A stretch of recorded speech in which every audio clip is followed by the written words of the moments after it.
All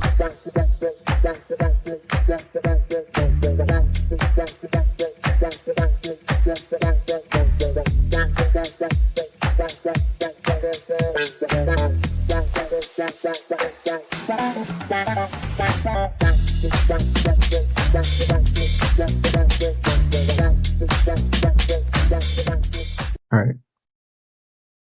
So, good evening, everyone. I'm Akil, and I'm a junior at the Academy of Allied Health and Science in New Jersey.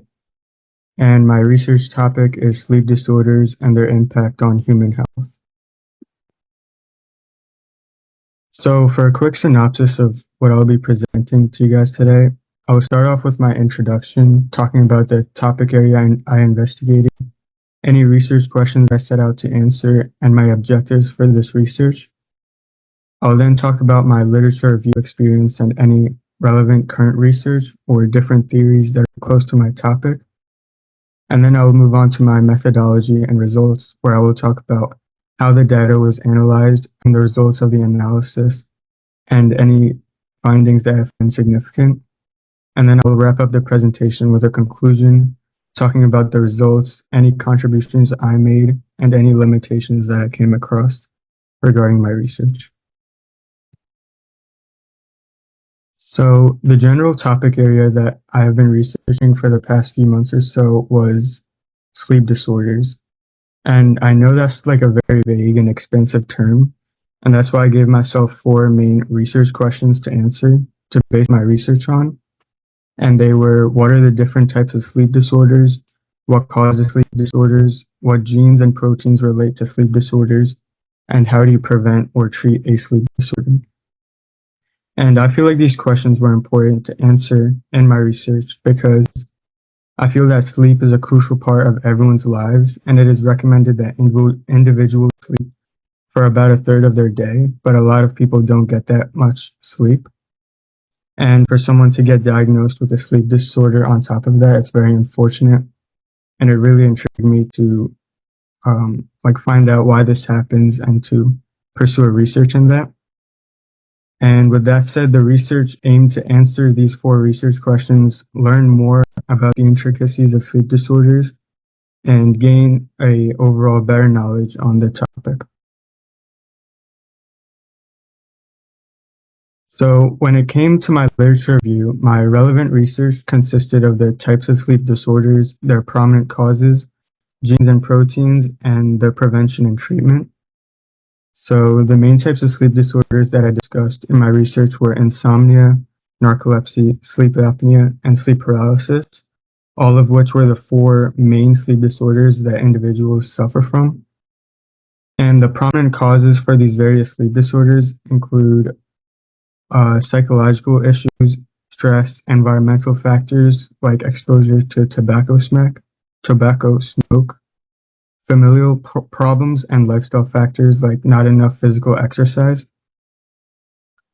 And then when it comes to genes and proteins, the 3 main ones are the familial advanced sleep phase syndrome, the serotonin transporter gene-linked polymorphic region, which you can see in the picture I added on the slide, and also the paired-like homeobox 2B gene.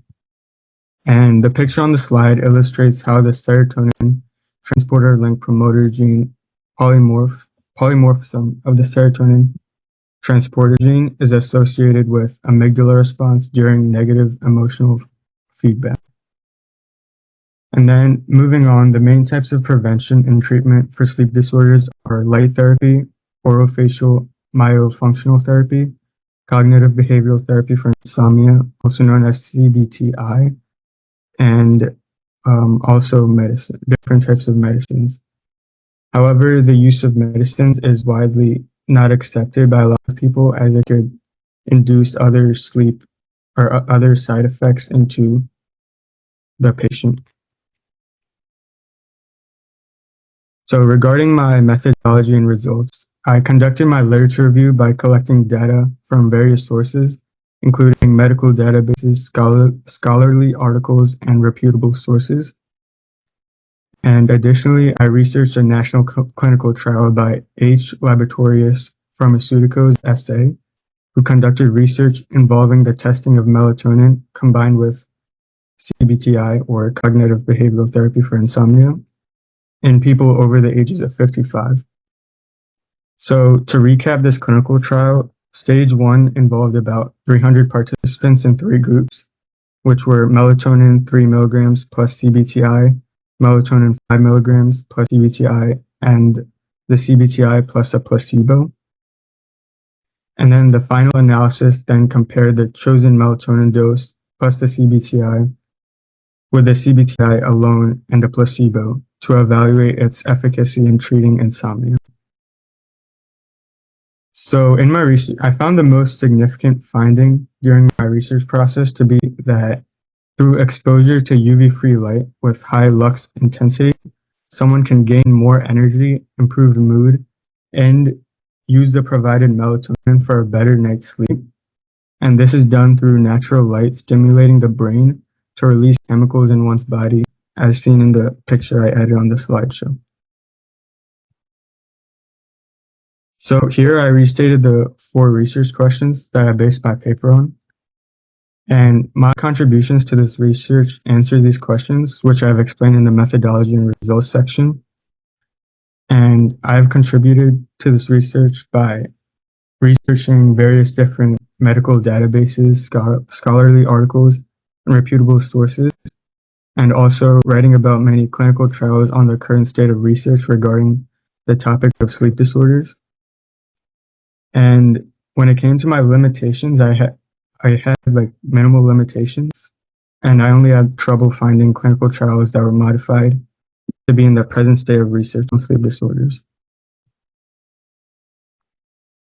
So now I just want to quickly talk about my research experience with gifted gabber. Both Dr. Prahalad and Professor Virgil were very supportive of my research, and they both helped me perfect my research paper in their own different ways. So starting off with Dr. Prahalad, he helped me fill any gaps in my knowledge on the topic at hand, which is sleep disorders, and he helped provide help on the scientific part of my research and gave me great feedback on the one-on-one sessions, which I really appreciated. And then on the other hand, Professor Virgil, he helped me perfect my research paper by teaching me how to write a research paper in general and cite sources, and he helped me with the format and like keeping me on track. And overall, Gifted Gabber helped me by providing me a platform where there are like scheduled classes and deadlines for me to complete certain amount of work. And the one-on-one sessions were especially helpful to me as they allowed me to talk with the professors about my paper, and they could give me feedback to improve my paper. And thank you. That's it for my presentation. And please feel free to ask any questions. Yeah, amazing, Akhil. I'm sorry, my video was like all shaky. Amazing, Akhil. Excellent depth of work and great presentation. Dr. Prahalad, your question for him. Yeah, I have the same question for Phil. So if you're given like money support, lab support, okay, what kind of research, clinical or lab research would you do to further your query in this field? I would probably like create a survey first and like see what type of sleep disorders are more prevalent, and then I would like probably do a lab setup and research on like the different genes and how they relate to sleep disorders in individuals. Okay. Yeah, I won't probe you any further. You're not defending a graduate thesis. Good job, man. Yeah, excellent job, Akhil. Wonderful.